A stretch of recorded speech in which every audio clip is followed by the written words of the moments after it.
The massive station hung in the darkness of space like a jewel made of metal and light. Axis Prime was the heart of the Galactic Council, where hundreds of alien species came together to discuss the future of the galaxy. Today, the Grand Chamber was filled with representatives from every corner of known space. They had gathered to talk about something new, something that made many of them nervous. They were here to discuss humanity. The Corthan Elder stood at the center of the circular chamber.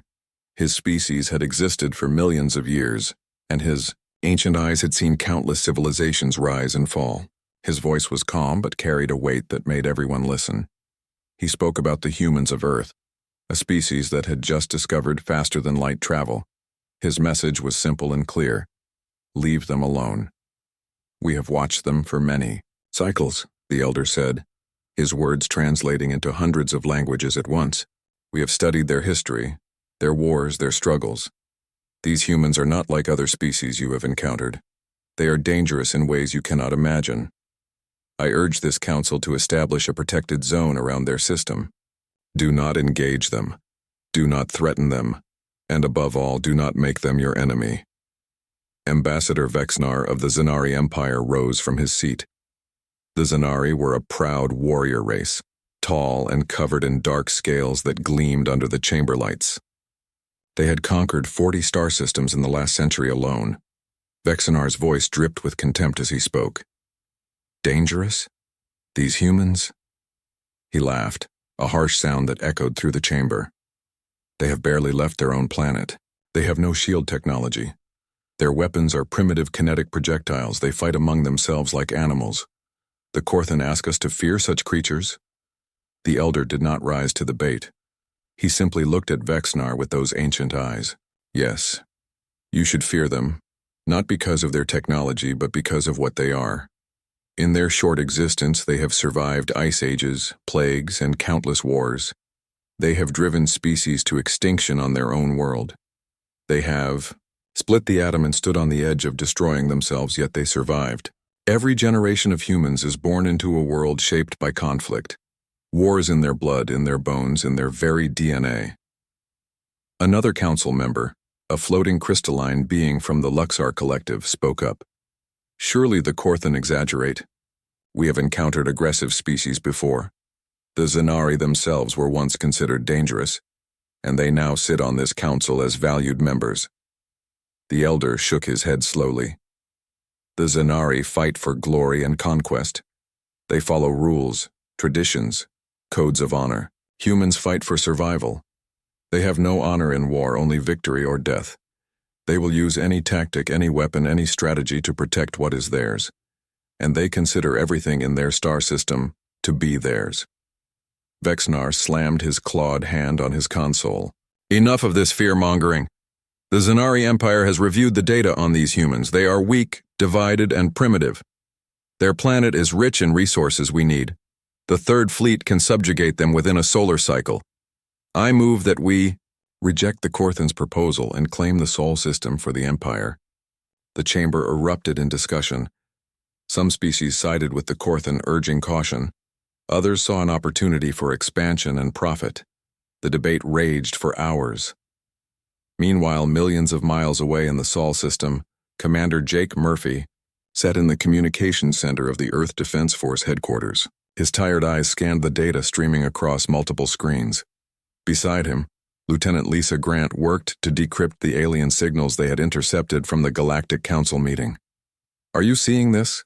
Lisa asked, her fingers flying across her keyboard. They're actually debating whether to attack us. Jake nodded grimly.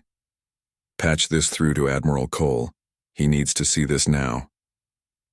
Admiral Henry Cole stood on the bridge of the EDF Valiant, Earth's first true warship capable of traveling faster than light. The ship was humanity's pride and joy, built in secret over the last 5 years. It was a beautiful vessel, sleek and deadly, but Cole knew the truth. Compared to what was out there in the galaxy, the Valiant was like a rowboat in an ocean of battleships. The communication from Jake and Lisa came through, and Cole watched the translated footage from the Galactic Council with a heavy heart. He saw the Corthan Elder's warning. He saw the Zanari ambassador's dismissal. He knew what was coming. "Captain Foster," Cole said to the young officer standing beside him, "begin combat preparations. Alert all EDF vessels and orbital stations. I want every available ship ready for action within 24 hours." Captain Ryan Foster was only 32 years old, but he had the sharp mind of a tactician. "Sir, we have 16 ships total. If these Zanari bring even a fraction of their fleet, we're outnumbered 10 to 1. "I know the odds, Captain," Cole replied quietly, "but we're not going to roll over and surrender. If they want Earth, they're going to have to bleed for it." Back on Axis Prime, the vote was tallied. The Galactic Council, swayed by the Zanari's military might and the promise of shared resources, voted to allow the Zanari Empire to proceed with their conquest of the Sol system. The Korthan Elder stood and walked toward the exit, his shoulders heavy with the weight of what was to come. As he passed Vexnar, he stopped and spoke one last time. "You think you know war because you have conquered the weak, but humans have spent 10,000 years perfecting the art of killing each other. Every strategy you know they invented. Every tactic you use they have countered. You have fought soldiers, they have fought survivors. There is a difference, and you will learn it too late." Vexnar laughed. "Old fool. The Zanari Third Fleet departs tomorrow. In one solar cycle, the human homeworld will bow before the Empire, and this council will see that the Korthan have grown soft in their old age." The Elder left the chamber without another word. He had done what he could. The warning had been given. Now the galaxy would learn a lesson that had been taught many times throughout history. Never underestimate a species that has spent its entire existence learning how to survive against impossible odds. War was coming to Earth, and humanity would show the galaxy exactly why the Korthan had been so afraid. The Zanari Third Fleet emerged from hyperspace at the edge of the Sol system, like a swarm of metal locusts. 50 warships, each one larger than anything humanity had ever built, moved in perfect formation toward the inner planets. Warmaster Kreltok stood on the bridge of his flagship, the Dominion's Fist, and felt the familiar thrill of an easy conquest. His communications officer activated the translation systems and broadcast humanity's ultimatum across all frequencies. The message was simple: surrender immediately, provide tribute of rare metals and resources, submit to Zanari rule, or face total annihilation. Kreltok expected the response he had received from dozens of primitive species before: fear, panic, and desperate pleas for mercy. What he got instead made him pause. Admiral Henry Cole's face appeared on the main view screen. The human looked old by their species standards, with gray hair and lines around his eyes, but those eyes were cold and calculating. When he spoke, his voice was steady and clear. "Warmaster Kreltok of the Zanari Empire, I am Admiral Henry Cole of the Earth Defense Force. We have received your demands. After careful consideration, we respectfully decline. You have entered our star system without permission and threatened our home. You have 1 hour to leave peacefully. If you do not, we will remove you by force. This is your only warning." Kreltok stared at the screen in disbelief before bursting into laughter. His bridge crew joined him. These humans, with their tiny fleet of primitive ships, were threatening the Third Fleet? It was absurd. It was insulting. It would be their last mistake. 1 hour, Kreltok said, still chuckling. You have 1 minute to reconsider before I turn your pathetic defense stations into dust. Choose wisely, human. The screen went dark. 59 seconds later, Admiral Cole's response came not in words but in action. Every human ship in the system opened fire simultaneously. The EDF Valiant led the charge with Captain Ryan Foster at the helm. Beside him, Defensive Coordinator Kate Sullivan called out enemy positions while Lieutenant Troy Bennett analyzed their tactical patterns from his station.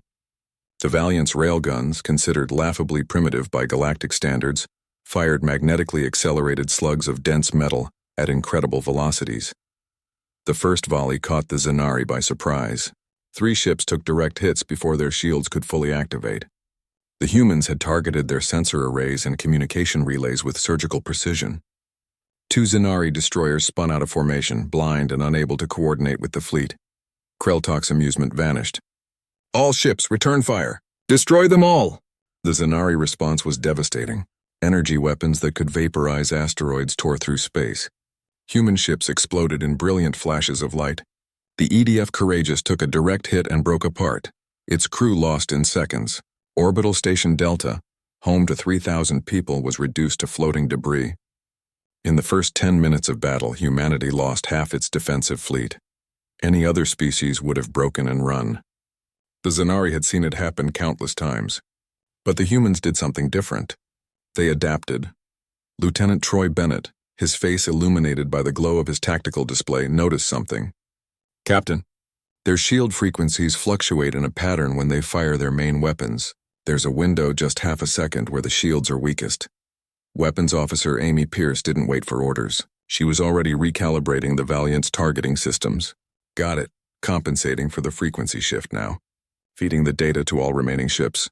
Captain Foster gripped his command chair as the ship shook from another near miss. All ships target their weapon ports during shield fluctuation. Time your shots with their firing sequence. What happened next shocked the Zanari. The human hit rate tripled. Railgun slugs punched through weakened shields and tore into ship hulls. The humans weren't just fighting back anymore. They were learning, adjusting, and improving with every passing minute. On Earth, Kate Sullivan coordinated the defense of the inner system. She had been a civilian traffic controller before the war, managing air traffic at a busy airport. Now she applied those same skills to orchestrating the movements of ships in three-dimensional space. She saw patterns in the chaos that others missed. EDF Lincoln in Shanghai, flank left and draw fire from the enemy cruiser. Make them think you're retreating. Valiant, when they pursue, hit them from above. Her voice was calm, almost casual, as she directed ships like pieces on a chessboard. The trap worked perfectly. The Zanari cruiser followed what it thought were fleeing prey, only to find the Valiant diving from its blind spot. The human warship's full arsenal opened fire at point-blank range. The cruiser's shields collapsed and explosions rippled across its hull. Kreltok watched his tactical display in growing disbelief. The humans were fighting with a ferocity he had never encountered. They used asteroids for cover, fired from unexpected angles, and coordinated their attacks with precision that suggested decades of combat experience. How was this possible? They had barely left their own planet. "War Master, we've lost 12 ships," his tactical officer reported, fear creeping into his voice. "The humans are targeting our weak points. They're learning our tactics in real time." "Impossible," Kreltok roared. "They're primitives." "Increase firepower. Destroy every human vessel." But the tide of battle had shifted. The EDF Valiant, heavily damaged and leaking atmosphere from a dozen breaches, made a decision that would be remembered throughout galactic history. Captain Foster looked around his bridge at his crew. They were bloodied, exhausted, but their eyes burned with determination. "Helm, plot a jump. Put us inside their formation." The bridge went silent.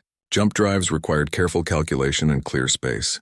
Jumping into the middle of an enemy fleet was suicide. The stress alone could tear the ship apart. "Sir," the helmsman said quietly, "we'll have maybe 30 seconds before the drive overloads. The hull might not survive the transition." Foster smiled grimly.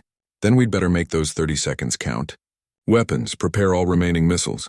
Amy, I want every gun we have ready to fire the moment we emerge. Divert all shield power to weapons." Kate Sullivan understood immediately. "Captain, you're going to—" "Yes, it's been an honor serving with you all." The Valiant vanished from normal space and reappeared in the heart of the Zanari formation, less than 100 meters from Kreltok's flagship. For a frozen moment, time seemed to stop. The Zanari couldn't fire without hitting their own ships. The humans had no such concern. The Valiant unleashed everything it had. Railguns, missiles, and laser batteries fired in all directions. The Dominion's fist took the worst of it, its bridge shields collapsing under the sustained barrage. Secondary explosions rippled through the Zanari flagship as critical systems failed. Amy Pierce kept firing even as her console exploded in sparks. Troy Bennett fed targeting data with blood running down his face from a head wound. Captain Foster stood at the center of the bridge, shouting orders over the chaos. The Valiant's hull began to buckle. The jump drive was overloading as predicted, but they had done what they set out to do. The Zanari formation was in chaos, ships colliding with each other as they tried to avoid the human ship in their midst. "All hands abandon ship," Foster ordered. "Get to the escape pods now." Kreltok, his bridge filled with smoke and flashing emergency lights, made his decision. Full retreat. All ships emergency jump to Rally Point Gamma. Now. The Zanari fleet fled, leaving behind 15 destroyed ships and taking another 8 heavily damaged vessels with them. They had lost a third of their fleet to a species they thought would surrender without a fight. As the escape pods from the Valiant drifted toward the EDF rescue ships, Captain Ryan Foster watched his ship break apart. They had lost so much today, so many good people, but they had proven something important. They had shown the galaxy that humanity would not go quietly into the dark. Admiral Cole's voice came over the emergency channel. "Well done, Captain. Well done, all of you. The Xenari know now. We don't surrender. We don't break. And we will never ever stop fighting for our home." In the ruins of the Dominion's Fists Bridge, War Master Kreltok looked at the casualty reports with shaking hands. He had lost more ships today than in his last 10 campaigns combined. The humans had done this. The primitives. The species they were supposed to crush easily. For the first time in his military career, Kreltok felt something he had never experienced before. He felt afraid. Earth did not wait for the Xenari to return. In the weeks following the first battle, every shipyard, every factory, and every resource in the Sol system was devoted to one purpose: war. Admiral Cole stood in the war room deep beneath the Rocky Mountains, surrounded by holographic displays showing ship construction, resource allocation, and tactical planning. He knew the Xenari would come back and next time they would bring more ships, but humanity had something the Xenari didn't understand: the ability to learn faster than any species in the galaxy. Captain Ryan Foster had survived the destruction of the Valiant, and now stood before Admiral Cole with a new assignment. The shipyards had worked around the clock to complete humanity's newest warship, the EDF Retribution. It was bigger, faster, and deadlier than anything Earth had built before. More importantly, it incorporated everything they had learned from the first battle. "Commander Foster," Cole said, promoting him on the spot, "you and your crew proved that we can hurt these aliens. Now I need you to prove we can beat them. Take the Retribution and hit them where they live. Show them that attacking Earth was the biggest mistake they ever made." Foster saluted. "What are our targets, sir?" "Their supply lines, their outposts, their mining operations. Make them bleed. Make them afraid to venture far from their home systems. I want every Xenari commander looking over their shoulder, wondering when humanity will strike next." The plan was called Operation Payback, and it began 3 weeks after the first battle. Commander Foster led a strike force of 20 ships deep into Xenari territory. With him were some of the best minds in the Earth Defense Force. Chief Engineer Paul Rogers had spent every waking hour since the first battle studying the wreckage of Xenari ships. Science Officer Nina Brooks had reverse-engineered their shield technology and found ways to punch through it. The first target was a Xenari supply depot in the Outer Rim territories. The station was lightly defended, its garrison confident that no enemy would dare strike so far from the front lines. They were wrong. The human fleet dropped out of hyperspace and immediately began their attack. Paul Rogers had modified the Retribution's weapons, combining human railgun technology with captured Xenari energy systems. The hybrid weapons were devastating. The depot's shields lasted less than a minute before collapsing. "All ships target the fuel storage tanks," Foster ordered. "Make this quick and clean." The depot exploded in a massive fireball that could be seen from the nearby planet. The human fleet jumped away before reinforcements could arrive. Total time in system, 4 minutes. Xenari casualties, 300. Human casualties, 0. This was just the beginning. Captain Laura Mitchell led the second wave of attacks. She was a fighter pilot who had lost her entire squadron in the first battle with the Xenari. Now she commanded the EDF Thunderbolt in a wing of smaller, faster ships designed for hit-and-run tactics. Her specialty was unconventional warfare, and she was about to teach the Xenari a hard lesson. Mitchell's targets were Xenari mining operations in asteroid fields. The aliens had no idea humans were coming until missiles started impacting their mining ships. When Xenari fighters scrambled to respond, they found themselves in an environment humans had trained for extensively: combat in dense asteroid fields. Laura Mitchell's pilots used the asteroids like a three-dimensional maze, appearing from behind cover to fire and then vanishing again. The Xenari fighters, built for open space combat, struggled to adapt. They crashed into asteroids trying to pursue the agile human ships. In one engagement, Mitchell's wing destroyed 15 enemy fighters without losing a single ship. "This is Thunderbolt to all wings," Mitchell's voice crackled over the comms. "The rocks are our friends, use them. Make the enemy chase you into them. These aliens fight by the book. We're going to show them there is no book in war, just survival. Her tactics spread throughout the human fleet. Pilots studied her recordings and adapted her techniques. The Zanari started to dread asteroid field operations. Meanwhile, intelligence officer Dan Carson was fighting a different kind of war. From a hidden base on Europa, one of Jupiter's moons, he led a team dedicated to intercepting and decoding Zanari communications. What they discovered was both encouraging and terrifying. "Admiral Cole, you need to hear this," Dan said over the encrypted channel. He played back a translated conversation between two Zanari commanders.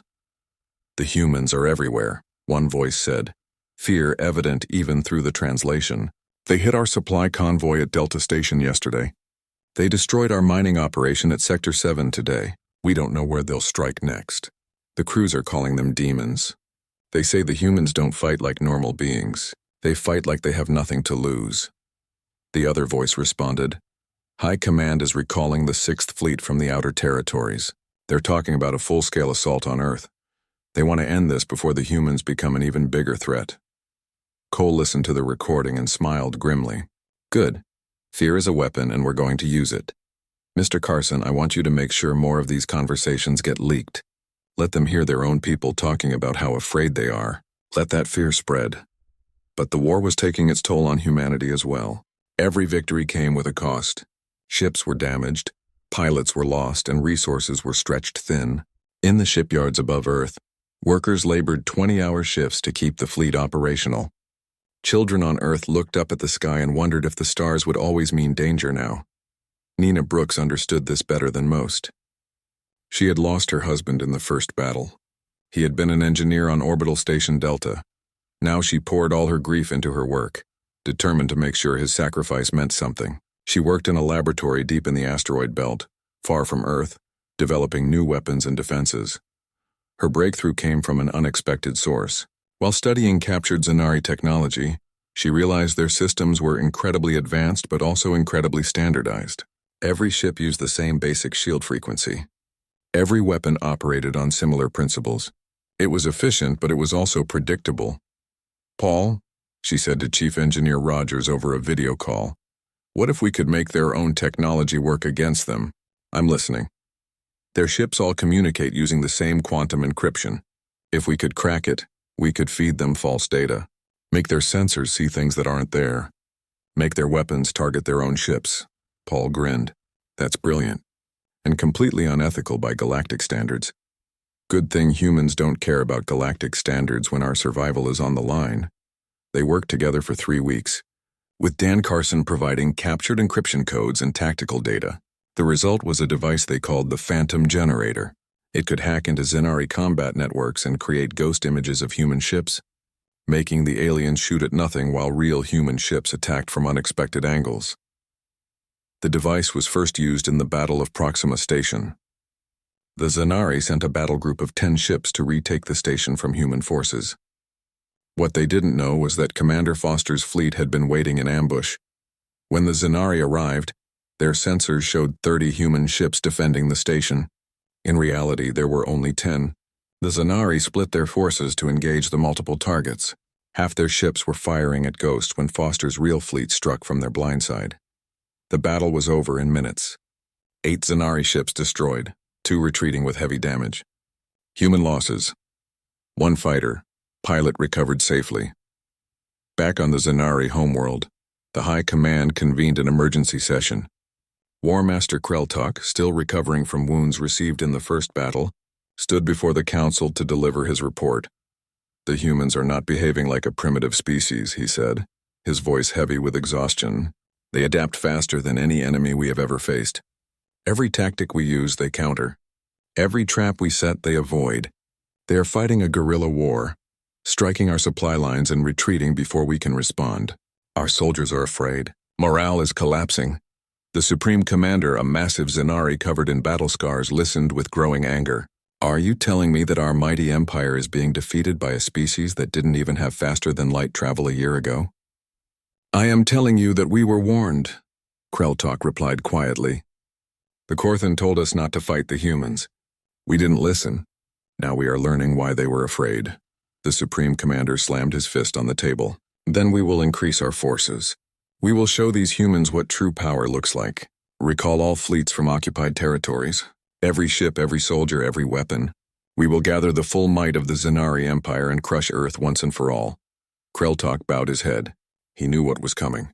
The humans had bloodied the Empire's nose, and now the Empire would respond with overwhelming force. But as he left the council chamber, he couldn't shake the Korthan Elder's words from his mind. You will learn it too late. He wondered if perhaps they already had. 6 months into the war, humanity unveiled a weapon that would change everything. Deep in the Kuiper Belt, far beyond Neptune's orbit, a secret research facility had been working on something the Galactic Council would have deemed insane. They called it the Phoenix Project. Dr. Chris Taylor stood in the observation room, watching through reinforced glass as the first test subject prepared for the procedure.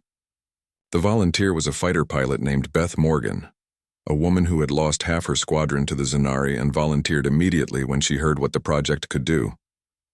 Are you sure about this? Chris asked through the intercom. The simulations look good, but we've never actually tested this on a living person. Beth's voice came back steady and confident. Doc, if this works, it could save thousands of lives.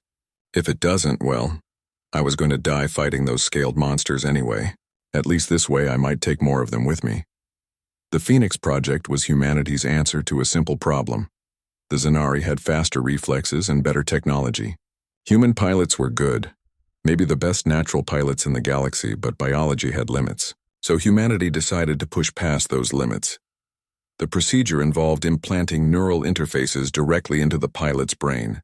These interfaces would enhance reaction time, improve spatial awareness, and allow the pilot to think at speeds that matched computer-controlled systems. In theory, a Phoenix pilot could process information and react 3 times faster than a normal human.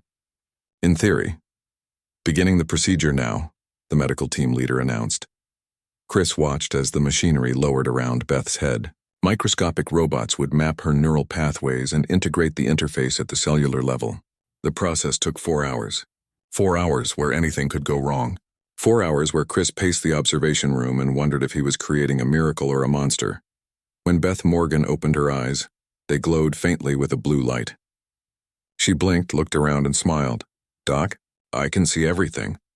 I mean everything. The dust particles in the air, the slight vibration in the deck plates, the electrical current running through the walls. It's like the whole world just came into focus. Chris exhaled in relief. How do you feel? Like I could take on the entire Zanari fleet by myself. She couldn't, of course. But when Beth Morgan climbed into the cockpit of her fighter 2 weeks later, she came close. The Battle of Proxima Station became her proving ground. A Zanari battle group attacked with 8 capital ships and 60 fighters. Defending the station were 20 human fighters, including Beth and 19 other Phoenix pilots. Squadron leader Beth Morgan led her pilots into combat with the confidence of someone who could see 5 seconds into the future. The neural interface didn't actually predict the future, but it processed data so fast that it felt that way. She saw the Zanari fighters moving, calculated their trajectory, anticipated their tactics, and responded before they even finished their maneuvers. The Zanari called the Phoenix pilots demons, and watching Beth fight, it was easy to see why. Her fighter moved through space like it was dancing, dodging energy blasts that seemed impossible to avoid. She returned fire with precision that seemed supernatural, hitting weak points on enemy ships that shouldn't have been visible at those speeds. In 30 minutes, the Phoenix squadron destroyed all 60 enemy fighters and crippled 6 of the 8 capital ships. The remaining 2 Zanari ships jumped away in terror. Human casualties: 3 fighters damaged, 0 pilots killed. The recordings of the battle spread through both the human and Zanari fleets. For humanity, it was hope. For the Zanari, it was nightmare fuel. The humans weren't just adapting anymore, they were evolving. But the Zanari response was brutal and immediate. War Master Kreltok had been executed for his failures, and his replacement was Commander Zethnal, a hardliner who believed in total war. If the humans wanted to play rough, the Zanari would show them what rough really meant. The attacks on civilian targets began without warning. Zanari ships bypassed military installations and struck at the Mars colonies instead. The agricultural domes that fed millions of people erupted in flames. Residential sections were hit with kinetic bombardment. The Zanari broadcast their demands. Surrender now or watch your colonies burn one by one. Captain Sam Wright commanded the EDF defender ships in Mars orbit. When the attack began, he had 12 ships against a Zanari force of 30. The math was clear. He couldn't win. But he didn't need to win. He just needed to buy time for the evacuation. All ships defensive formation around the transport vessels, Sam ordered. We hold this line until every civilian is off the surface. I don't care if we have to use our ships as shields. Nobody gets through. The battle was desperate and ugly. Sam's ships took hit after hit, protecting the transports as they lifted off carrying thousands of refugees. The EDF Defender took a direct hit to its engines and started to drift. Sam refused to evacuate, instead ordering his weapons crews to keep firing even as the ship broke apart around them. This is Captain Wright to Mars Transport Fleet. You are clear. Get those people to safety. It's been an honor. His transmission cut off as the Defender exploded, but he had done it. 15,000 colonists escaped. The Zanari had killed 3,000 more, but they had failed to break human spirit. Instead, they had made a fatal mistake. The attack on Mars civilians unified humanity in ways nothing else could. Every nation, every corporation, every faction that had been arguing about resources or strategy suddenly spoke with one voice. The message was simple. The Zanari had crossed a line, and now there would be no mercy. Production of warships tripled overnight. Volunteers flooded recruitment centers in numbers that overwhelmed the processing systems. 16-year-olds lied about their age to join the fight. Retired veterans returned to service. The anger, the grief, the rage of an entire species was channeled into a single purpose: make the Zanari pay. Admiral Cole stood before the assembled fleet commanders and laid out the final plan. Around him were the heroes of the war: Commander Ryan Foster, Captain Laura Mitchell, Squadron Leader Beth Morgan, and dozens of others who had become legends in their own time. The Zanari think they can break us by killing our civilians, Cole said, his voice hard as steel. They think fear will make us surrender. They don't understand that they've done the opposite. Every human who died on Mars, every child who will never grow up, every family torn apart, they're all reasons why we fight. They're all reasons why we will not stop until the Zanari Empire is on its knees. He activated the holographic display, showing a single star system deep in Zanari territory. This is their homeworld, the heart of their empire. Intelligence suggests they're pulling back forces to defend it, which means they're expecting us to come.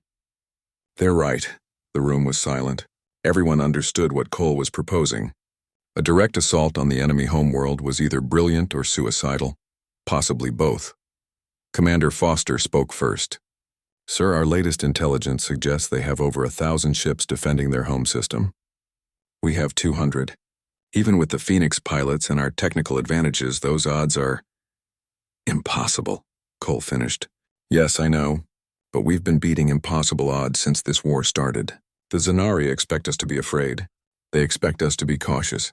So we're going to do the most human thing possible. We're going to attack when they think we're at our weakest. We're going to hit them so hard they'll never forget it. Laura Mitchell grinned. When do we leave? 72 hours. Use that time to prepare your crews, check your ships, and say goodbye to your families. Because once we jump into that system, we're all in. No retreat, no surrender. We end this war, one way or another. As the commanders filed out to prepare their fleets, Cole remained behind, staring at the star map. He thought about all the people who had died to get them to this point. Captain Wright and his crew on Mars, the thousands lost in the first battle, every pilot, every soldier, every civilian who had paid the price for humanity's survival. The Galactic Council had sent a message that morning, urging both sides to negotiate a peace. They predicted that a direct assault on the Zanari homeworld would result in humanity's extinction. They begged Admiral Cole to reconsider. He had sent back a simple response: watch and learn. The Corthan Elder, watching from his chambers on Axis Prime, received the same message. Unlike the rest of the Council, he did not feel fear for humanity. He felt fear for the Zanari. They had awakened something in the humans that should have been left sleeping. Now they would face the consequences. The Elder remembered an old human saying he had discovered in his research of Earth history. It seemed appropriate now. Never interrupt your enemy when they are making a mistake. The Zanari had made a mistake. They had united humanity. Now they would learn what that meant. The elder settled in to watch what he knew would be the final battle of the war. He had warned them. They hadn't listened. Now the galaxy would witness the result. The human fleet emerged from hyperspace at the edge of the Zanari home system, like an avenging angel wrapped in fire and steel. 200 ships, every one of them carrying crews who had lost friends, family, and comrades to this war. Admiral Cole stood on the bridge of the EDF Retribution and looked at the display showing what they faced. 1,000 Zanari warships. Orbital defense platforms that could destroy a planet. Automated weapon systems that had guarded the Zanari homeworld for 300 years. The defenders outnumbered the attackers 5-1. By every military doctrine in the galaxy, the humans should turn around and run. Instead, Admiral Cole opened a channel to every ship in his fleet. "This is Admiral Henry Cole to all human vessels. Today, we're going to do something that seems impossible. We're going to end this war, not by surrendering, not by negotiating, but by showing the Zanari and every other species in this galaxy exactly what happens when you threaten humanity's home." He paused, looking around his bridge at the crew who had followed him through hell. "The Zanari thought we were weak because we're young. They thought we were easy prey because we just learned to travel the stars. They were wrong. We are the descendants of survivors. We are the children of a species that crawled out of caves and conquered an entire planet. We have fought wars for 10,000 years and learned from every single one. Today we teach our final lesson." Commander Ryan Foster, commanding the assault wing, coordinated the initial attack. The plan was audacious and required perfect timing. The human fleet split into 3 groups, each approaching from a different angle. The Zanari, expecting a frontal assault, scrambled to reposition their forces. "All ships execute pattern Delta," Foster ordered. "Make them chase us." The human ships accelerated toward the Zanari fleet, then suddenly broke formation and scattered. To the Zanari, it looked like panic. Their commander smiled, thinking the humans had finally realized their mistake. They ordered their ships to pursue and destroy the fleeing enemy. It was exactly what Foster wanted. The Zanari fleet broke formation to chase individual human ships, abandoning the disciplined defensive positions they had maintained. Once they were spread out and disorganized, the humans struck. "All wings, turn and engage." Foster's voice rang out across the fleet channels. The scattered human ships suddenly reversed course and attacked with concentrated fire. The Zanari ships, separated from their support, found themselves in individual duels with enemies who had been training for exactly this scenario. Captain Laura Mitchell's tactical group hit the Zanari right flank, while Squadron Leader Beth Morgan's Phoenix fighters tore through their rear guard. On the surface of the Zanari homeworld, the ground assault was already underway. Colonel Greg Palmer led the human ground forces in urban combat, something the Zanari had never experienced before. Their species had always fought in space. They had no doctrine for fighting in cities, in tunnels, or in the close-quarters chaos that humans had spent centuries perfecting. Major Claire Watson commanded a strike team, tasked with disabling the Planetary Defense Control Center. Her soldiers moved through the alien city like ghosts, using weapons and tactics that would have made the Corthan Elder nod in recognition: smoke grenades, flashbangs, breaching charges, room-clearing techniques refined in 1,000 human conflicts. The Zanari soldiers defending the control center were trained warriors, but they had never fought an enemy that treated buildings as weapons, that used cover so effectively, that moved with such coordinated precision in tight spaces. Claire's team took the control center in 40 minutes with minimal casualties. "Ground to Admiral Cole," Claire reported. "We have control of the planetary defenses. Ready to shut them down on your command. Hold position, Major.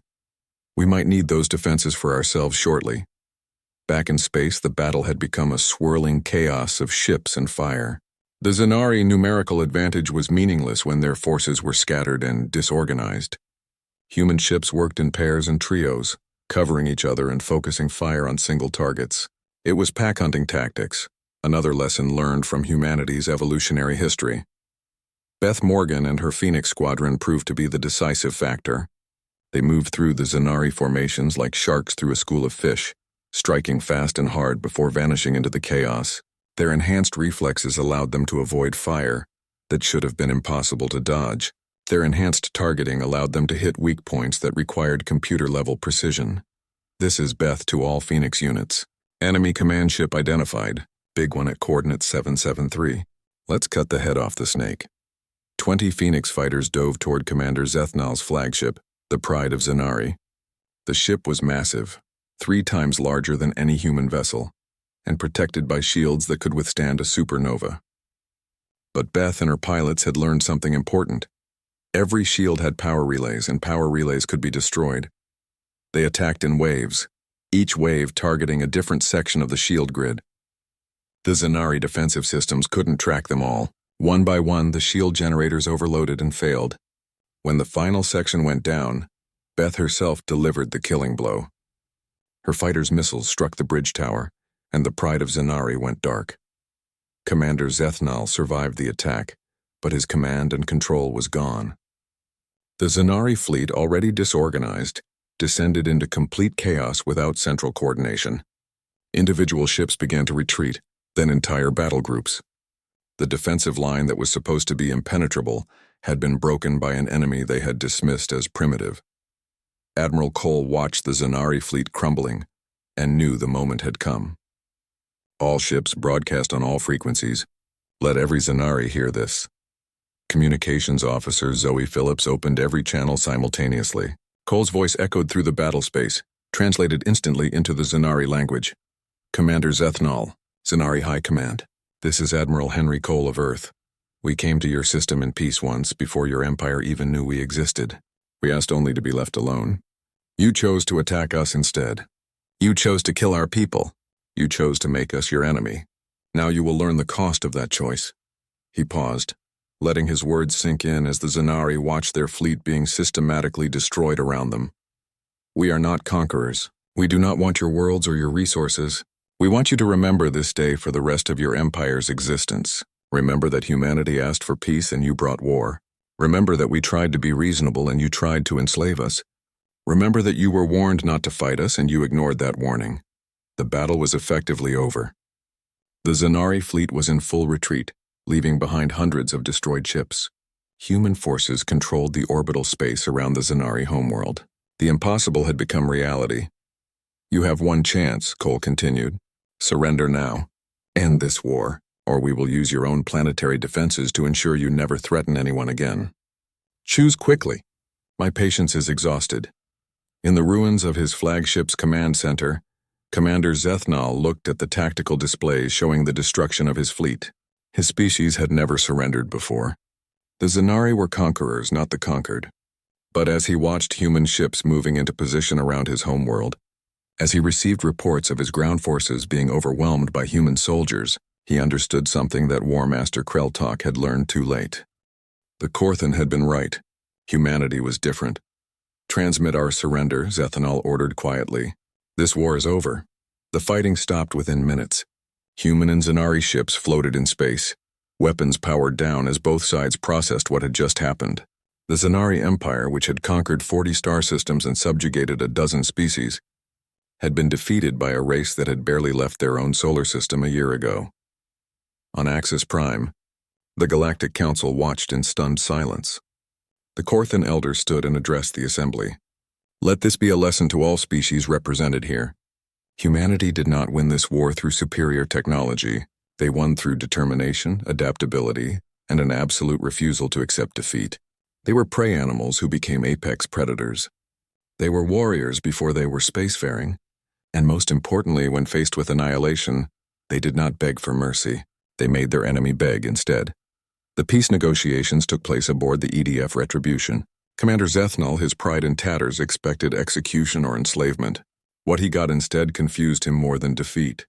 Admiral Cole laid out the terms. The Zanari would pay reparations for damages and lost lives.